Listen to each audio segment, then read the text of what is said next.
My top three priorities this session are property insurance, property insurance, and property insurance. You know, this is the number one issue that I hear about from my constituents back home. And look, you know, I'm sort of at ground zero of a hurricane recovery. My house got flooded out by Hurricane Ian. My whole neighborhood did. And, you know, so not only are we suffering the effects of rebuilding, and that's still going on. I mean, we're 16, 17 months out from Hurricane Ian. And if you drive around my neighborhood, you're still seeing a lot of blue tarps on roofs, a lot of unfinished work.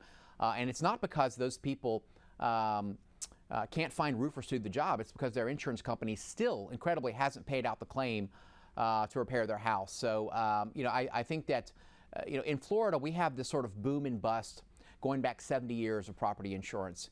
And it always ends the same way. It's always a boom for insurance industry executives and their shareholders, and it's always a bust for Florida homeowners and taxpayers. So I think we need to balance that out. But my plan there is to adopt universal wind coverage for the state of Florida. And the vehicle to do that should be Citizens, right? So I have a massive property homeowners insurance bill that would reform or repackage Citizens to make it the insurance company, not of last resort, but of first resort for a universal wind coverage. And, you know, we have two states in the nation that have embraced some form of that. Texas has been doing this since 1972. So we have about 50 years of data from Texas.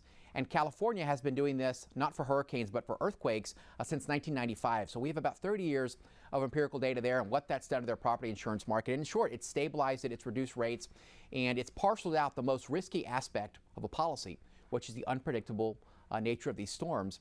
And it's sort of segregated that into a public-private partnership, state-backed insurance company like Citizens, TWIA in Texas, or the CEA in California. And as a result, the traditional homeowners insurers have been able to come back into the state and just sell those generic bread and butter policies that you could sell anywhere else in the country and make a fortune. So that's something that I think Florida is going to do eventually. I think it's inevitable. And my bill is going to start that discussion this session, hopefully.